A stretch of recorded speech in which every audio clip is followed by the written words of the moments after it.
Everyone and welcome back to this lecture series on science for 10th class.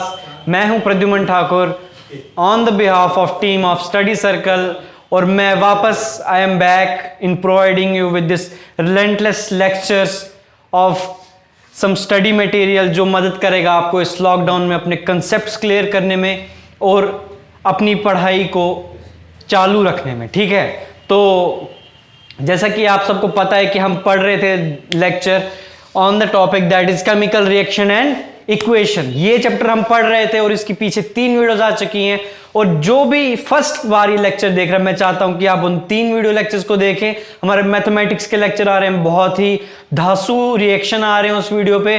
ठीक है, बहुत ही ज्यादा अच्छी वीडियो चल रही है और मैं चाहता हूं कि आप सब उन सारी वीडियोस को देखें क्योंकि हम बहुत मेहनत करके ये वीडियोस डाल रहे हैं और ये हम आपके लिए कर रहे हैं ताकि आप इन वीडियोस को देखें और आपकी पढ़ाई सफर ना करे इस पैंडेमिक में।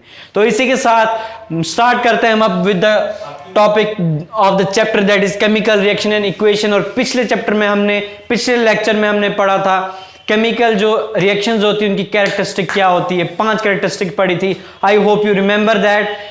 ठीक है, तो अब हम पढ़ेंगे कि केमिकल इक्वेशन क्या होती है। अब हम पढ़ेंगे कि एक chemical what is a chemical equation, what is a chemical equation. देखिए, जैसे कि जब आप कहीं बाहर टूर वगैरह पे जाते हैं, ठीक है, तो टूर वगैरह पे जब आप जाते हैं तो पापा आपको पैसे देते हैं, और जब आप वापस आते हैं वहां से तो पापा आपसे पूछते हैं कि पैसे खर्च किए, तो आप बोलते हैं हाँ पापा जी मैंने पैसे खर्च किए। ठीक है, तो ये आप बताते हैं कि हाँ मैंने पैसे खर्च किए, तो उसके बाद वो बोलते हैं हाँ पैसे खर्च तो किए लेकिन कितने पैसे खर्च किए। आप उनको क्या दिखाते हैं, आप उनको बैग्स दिखाते हैं, ये मैंने कपड़े लाए, ये मैंने जूते लाए, ये मैंने खाने का सामान लाया। उनने बोला ठीक है, ये सब तो ठीक है, सामान ठीक है, लेकिन आप मुझे बताओ आपने पैसे खर्च कितने किए, कितने पैसे खर्च किए आपने। और तब आप उनको बोलते हो पापा जी हमने 2000 रुपीज खर्च किए, या फिर हमने 4000 रुपीज खर्च किए, या फिर जितने भी पैसों का ये सारा सामान आता है वो सब आप बोलते हैं कि पापा हमने इतने पैसे खर्च किए। ठीक है, ये सब आप बोलते हैं। तो वैसे ही एक केमिकल इक्वेशन क्या होता है मैं आपको बताता हूं। ये देखिए, एक केमिकल रिएक्शन क्या होता है मैं आपको बताता हूं। देखिए, ये एक टैंक है, दिस इज अ टैंक, और इसमें आपने क्या डाला, इसमें आपने डाला कार्बन मोनोऑक्साइड डाला, और आपने इसमें डाली हाइड्रोजन गैस, और आपने इसमें क्या डाली, हाइड्रोजन गैस। आपने क्या किया, एक टैंक लिया, टैंक में डाला आपने कार्बन मोनोऑक्साइड और हाइड्रोजन गैस डाला आपने। ठीक है, और ये सब करके आप कहां चले गए, ये सब करके आप चले गए च्युइंगम लेने। आप च्युइंगम लेने जब चले गए तो वहां पे आप च्युइंगम लेके आए, तो आपने क्या देखा, आपने देखा कि इस गैस में जो रिएक्टेंट्स थे ये क्या हो गए, ये एक प्रोडक्ट में कन्वर्ट हो गए जिसको हम बोलते हैं मिथेनॉल, जिसको हम क्या बोलते हैं, मिथेनॉल। ठीक है, ये जो है प्रोडक्ट्स जो है ये कन्वर्ट हो गए किसमें, ये कन्वर्ट हो गए ये रिएक्टेंट्स थे, ये कन्वर्ट हो गए किसमें, ये कन्वर्ट हो गए किसमें, प्रोडक्ट में कन्वर्ट हो गए। रिएक्टेंट्स किसमें कन्वर्ट हो गए, प्रोडक्ट्स में। तो जब आपने इस टैंक में कार्बन मोनोऑक्साइड और हाइड्रोजन गैस डाली थी और वो कन्वर्ट हो गए मिथेनॉल में, तो आपको पता तो चल गया कि मिथेनॉल बन गई, आपको पता चल गया मिथेनॉल बन गई। लेकिन अब आपको कोई पूछेगा कि ये कैसे हुआ, कैसे पॉसिबल थी ये चीज, मिथेनॉल बनी कैसे, प्रोसेस बताइए हमें। तो आप क्या करेंगे, आप बोलेंगे सिंपल सी बात है, आप क्या लिखेंगे, एक नीचे ऐसे लिखेंगे कार्बन मोनोऑक्साइड का formula CO plus H2 gives CH3OH। आप ये लिख के उसको बता देंगे कि मैंने टैंक में कार्बन मोनोऑक्साइड डाली थी और हाइड्रोजन गैस डाली थी जिससे मुझे क्या मिल गया, CH3OH, यानी कि मिथेनॉल मुझे मिल गया। जब मैंने कार्बन मोनोऑक्साइड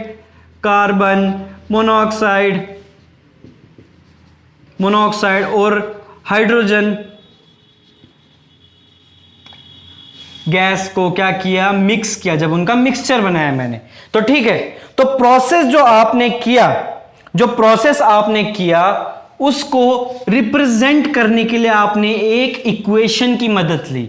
उसको रिप्रेजेंट करने के लिए क्या लिया आपने? एक इक्वेशन की मदद ली। ठीक है, इक्वेशन की मदद ली और एक केमिकल प्रोसेस, जब एक केमिकल प्रोसेस को एक इक्वेशन से रिप्रेजेंट करते हैं हम, तो उस इक्वेशन को हम बोलते हैं केमिकल इक्वेशन। उस इक्वेशन को हम क्या बोलते हैं? Chemical equation. तो देखिए, अब मेरे साथ देखिए क्या बोला मैंने। एक केमिकल प्रोसेस को रिप्रेजेंट करने के लिए जो इक्वेशन हम यूज करते हैं, उस इक्वेशन को हम क्या बोलते हैं? उस इक्वेशन को हम बोलते हैं केमिकल इक्वेशन। ठीक है, उस इक्वेशन को क्या बोलते हैं? Chemical equation. तो मेरे साथ साथ डेफिनेशन लिखिए, केमिकल इक्वेशन क्या होता है? The representation of a chemical process, the representation of a chemical process या फिर chemical reaction, the representation of a chemical process या फिर chemical reaction is known or denoted by an equation known as chemical equation। ठीक है, देखिए chemical equation क्या होती है? केमिकल इक्वेशन रिप्रेजेंटेशन होती है एक केमिकल रिएक्शन की। केमिकल इक्वेशन क्या होती है? रिप्रेजेंटेशन होती है। किसकी रिप्रेजेंटेशन होती है? रिप्रेजेंटेशन किसकी रिप्रेजेंटेशन होती है? वो केमिकल रिएक्शन की रिप्रेजेंटेशन होती है। अब देखिए, ये जो CH3OH था, दिस CH3OH, ये असल में क्या था? मिथेनॉल यानी कि पौआ।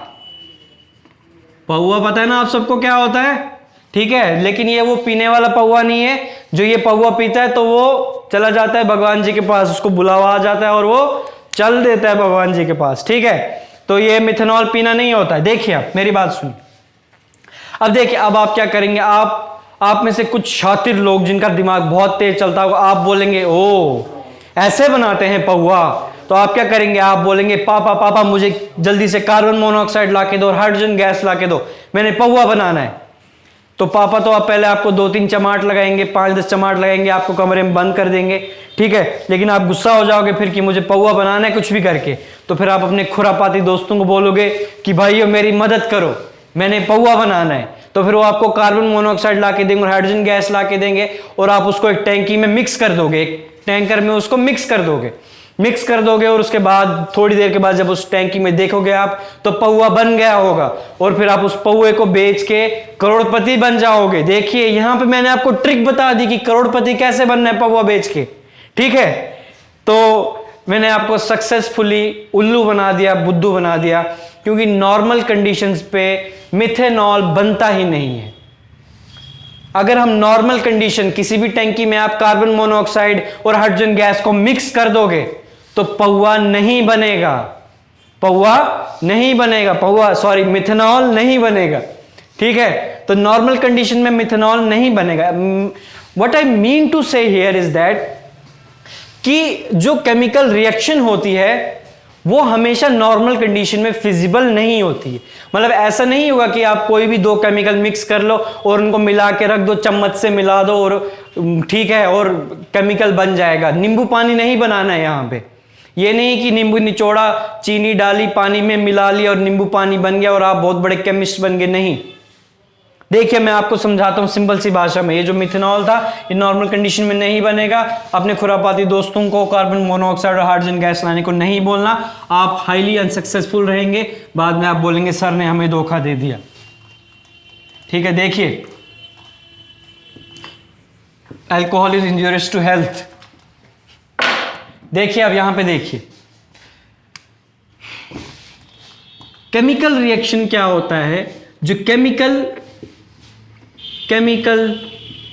reactions are not always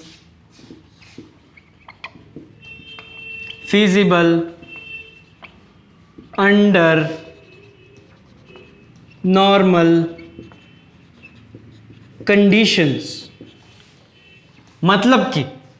मतलब कि हमेशा ऐसा नहीं होगा कि आप एक केमिकल लेंगे ए और एक केमिकल लेंगे बी और उसको आप क्या कर देंगे, उसको आप मिक्स कर देंगे और सी जो प्रोडक्ट है वो बन जाएगा, ऐसा नहीं होगा। फॉर एग्जांपल ये देखिए, आपने क्या लिया, एक पैन ले लिया, ठीक है, पैन ले लिया, वो आपने किस पे रख दिया, आग पे रख दिया आपने वो पैन। आपने नीचे से आपने क्या किया, एक पैन ले लिया, एक डूंगा ले लिया, डूंगे में आपने क्या डाल दिया, आपने डूंगे में डाल दिया मिल्क, आपने डूंगे में मिल्क डाला, आपने डूंगे में क्या डाला, टी डाली, टी लीव्स डाली, आपने डूंगे में क्या डाला, शुगर डाला आपने कंटेनर में, ठीक है। और उसके बाद आपने इसको रख दिया और चम्मच से आपने क्या कर दिया, इसको स्टिर कर दिया, चम्मच से आपने क्या कर दिया, इसको स्टिर कर दिया। आप मुझे बताइए चाय बनेगी क्या, यहां पे चाय बन जाएगी?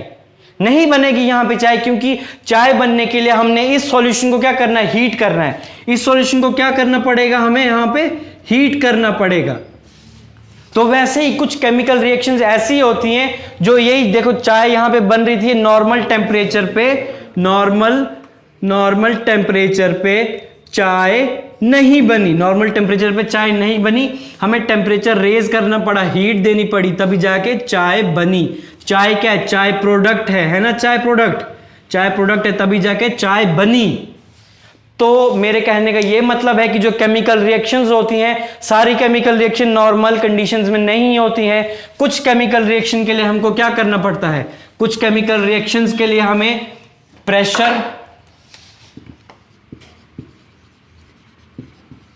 का ध्यान रखना पड़ता है। किसी केमिकल रिएक्शन में प्रेशर हाई चाहिए होता है, किसी केमिकल रिएक्शन में प्रेशर लो चाहिए होता है। अब देखिए, और दूसरा, ये पहली कंडीशन है। दूसरी कंडीशन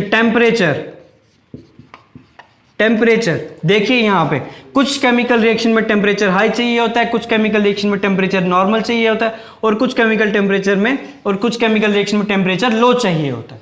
और तीसरी ऐसी केमिकल रिएक्शन की कंडीशन होती है कि उनको क्या चाहिए होता है, कैटलिस्ट चाहिए होता है। तो अब देखिए, chemical reactions are not feasible under normal conditions.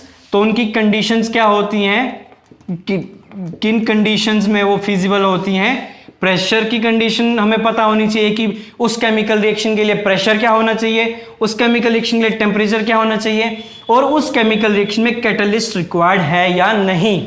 अब ये कैटलिस्ट का मतलब क्या है, ये मैं आपको बताता हूं। देखिए, कैटलिस्ट का मतलब क्या होता है। कैटलिस्ट, अब ये चीज नोट कर लीजिए कि कुछ सब केमिकल रिएक्शन के नॉर्मल कंडीशन में फिजिबल नहीं होती हैं, उनके लिए हमें कौन सी कंडीशन चेक करनी पड़ती हैं, प्रेशर की कंडीशन, टेम्परेचर की कंडीशन और कैटलिस्ट, ठीक है, ये कंडीशन हमें चेक करनी पड़ती हैं। अब देखिए, अब मैं आपको यहां पे बताता हूं कि कैटलिस्ट क्या होता है। बी विद मी, मैं आपको अभी बताऊंगा कैटलिस्ट क्या होता है। व्हाट इज अ कैटलिस्ट, एक कैटलिस्ट क्या होता है, ठीक है। कैटलिस्ट क्या होता है, देखिए, catalyst is a chemical substance which helps in completing a reaction। Catalyst ऐसे सब्सटेंसेस होते हैं जो क्या केमिकल रिएक्शन को कंप्लीट कराने में मदद करते हैं, केमिकल रिएक्शन को कंप्लीट कराने में मदद करते हैं। अब देखिए, मैं आपको इसकी एक बहुत ही सिंपल और एक बहुत ही डेली यूज की एग्जांपल बताऊंगा।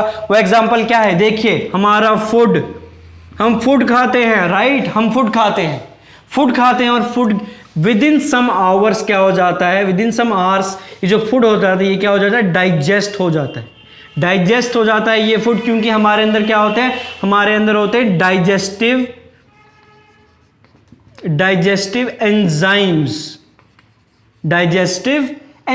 होते हैं हमारे अंदर, जो इस फूड की डाइजेशन में मदद करते हैं। इस फूड की डाइजेशन में डाइजेस्टिव एंजाइम्स क्या होते हैं, कैटलिस्ट होते हैं। क्या होते हैं, कैटलिस्ट होते हैं। हमारे फूड की डाइजेशन में जो डाइजेस्टिव एंजाइम्स होते हैं ये कैटलिस्ट की तरह काम करते हैं, ये फूड की डाइजेशन कराने में मदद करते हैं। ठीक है, अब मैं आपको एक इंटरेस्टिंग फैक्ट बताऊंगा कि अगर हमारे अंदर डाइजेस्टिव एंजाइम्स नहीं होते तो एक चपाती को डाइजेस्ट करने में हमें 50 साल लगते। देखिए कितना इंटरेस्टिंग और माइंड ब्लोइंग फैक्ट है कि अगर हमारे अंदर डाइजेस्टिव एंजाइम्स नहीं होते तो हमें क्या एक चपाती को डाइजेस्ट करने में 50 साल लगते। तो खुद आप सोचिए ये जो कैटलिस्ट है, जो डाइजेस्टिव एंजाइम्स है, कितने इंपॉर्टेंट होते हैं। तो कैटलिस्ट क्या करते हैं, रेट ऑफ रिएक्शन, मतलब रिएक्शन कितनी स्पीड से हो रही है उसको बढ़ा देते हैं, बहुत ज्यादा तेज कर देते हैं केमिकल रिएक्शन। तो जिस एक चपाती को 50 साल लगते डाइजेस्ट होने में, वो चपाती 5 घंटे में डाइजेस्ट हो रही है। सोचिए ये chemical enzymes, digestive enzymes, catalyst कितने ज्यादा इंपॉर्टेंट और कितने ज्यादा फास्ट होते हैं। तो आई होप आप सबको क्लियर हो गया कि कैटलिस्ट क्या होता है। कैटलिस्ट एक केमिकल सब्सटेंस होता है जो केमिकल रिएक्शन को कंप्लीट करने में मदद करता है। और कैटलिस्ट के एग्जांपल मैंने दे दिया आपको डाइजेस्टिव एंजाइम्स। कैटलिस्ट के एग्जांपल मैंने क्या दे दिया आपको, डाइजेस्टिव एंजाइम्स। तो आई होप आप सबको क्लियर है अब कि डाइजेस्टिव एंजाइम्स क्या होते हैं। ठीक है,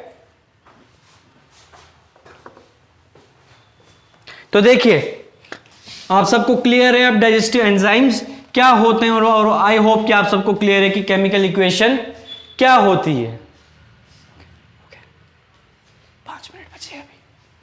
ठीक है, तो देखिए अब हम एक नया टॉपिक पढ़ेंगे, एक नया टॉपिक पढ़ेंगे हम, जिसको हम एक बहुत ही हद से ज्यादा इंपॉर्टेंट टॉपिक है, जिसको हम कुछ सब टॉपिक्स में डिवाइड करके आसानी से पढ़ेंगे, क्योंकि वो एक बहुत ही इंपॉर्टेंट टॉपिक है।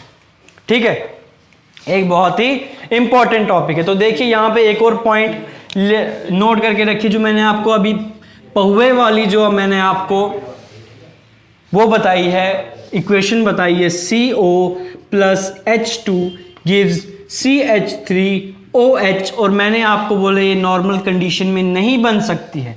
ये नॉर्मल कंडीशन में ये रिएक्शन नहीं हो सकती है, क्योंकि इस रिएक्शन को कंप्लीट होने के लिए हमें 340 एटमॉस्फेयर का टेम्परेचर रिक्वायर्ड है, 340 एटमॉस्फेयर का प्रेशर रिक्वायर्ड है, सॉरी 340 एटमॉस्फेयर का क्या रिक्वायर्ड है, प्रेशर। तो जब तक जिस कंटेनर में आपने CO प्लस H2 डाला है, जब तक इस कंटेनर में 340 एटमॉस्फेयर का प्रेशर नहीं होगा तब तक ये रिएक्शन नहीं होगी और तब तक मिथेनॉल नहीं बनेगा। इसीलिए आप अपने खुरापाती दोस्तों के साथ मिलकर पहुआ नहीं बना सकते। आई एम सॉरी मगर नहीं बना सकते। ठीक है, तो ये नोट करके रख लीजिए, क्या पता ये बाद में काम आ जाएगा किसी इक्वेशन में। तो ठीक है, अब देखिए अब मैं आपको बताता हूं balancing of a chemical reaction, balancing of a chemical reaction,